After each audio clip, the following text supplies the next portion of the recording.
लास्टचा दिवस आहे आणि उद्या वोटिंग आहे. प्रचाराचा तोफा थोड्या वेळातच थंडावत आहेत.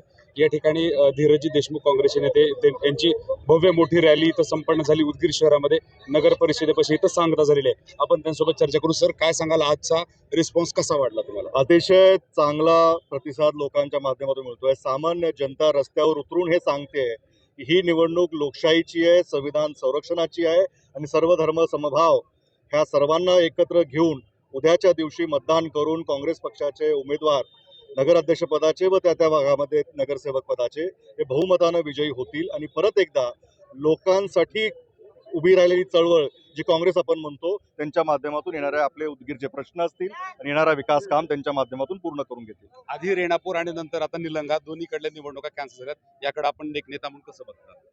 नाही, मी मागे आमच्या ह्या दोन्ही निवडणुका ज्या पद्धतीनं ह्या नगरपालिकेमध्ये किंवा निवडणूक आयोगानं ज्या काही गोष्टी ह्या निवडणुकीत केलेल्या आहेत अतिशय खेदनीय आहेत. राज्याचे प्रमुख नेतृत्वानं देखील राज्याच्या मुख्यमंत्र्यांनी देखील हे सांगितलं आहे की निवडणूक आयोग चुकीच्या पद्धतीनं वागलेला आहे, पण त्याच्यावर काही ठोस पावलं उचलताना राज्य सरकार असेल किंवा निवडणूक आयोग दिसत नाही आहे. आणि आम्हाला असं ठाम विश्वास झालेला आहे की आमचे नेते आदरणीय राहुल गांधी हे वोट चोरीचा मुद्दा घेऊन पुढे आले होते आणि त्यांनी लोकांमध्ये ती बातमी प्रसिद्ध केली होती आणि त्याच्यामुळे लोकांमध्ये विश्वास आला.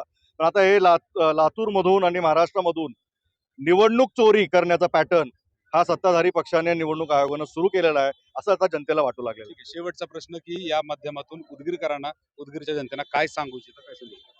उदगीर जनतेचा किंवा नगर परिषद झाल्यापासून आतापर्यंतचा विकास हा काँग्रेसच्या विचाराच्या नेतृत्वाने काँग्रेस पक्षाने पार्टीने अनेक वर्ष ह्या भागामध्ये काँग्रेस सत्ता राहिलेली आहे.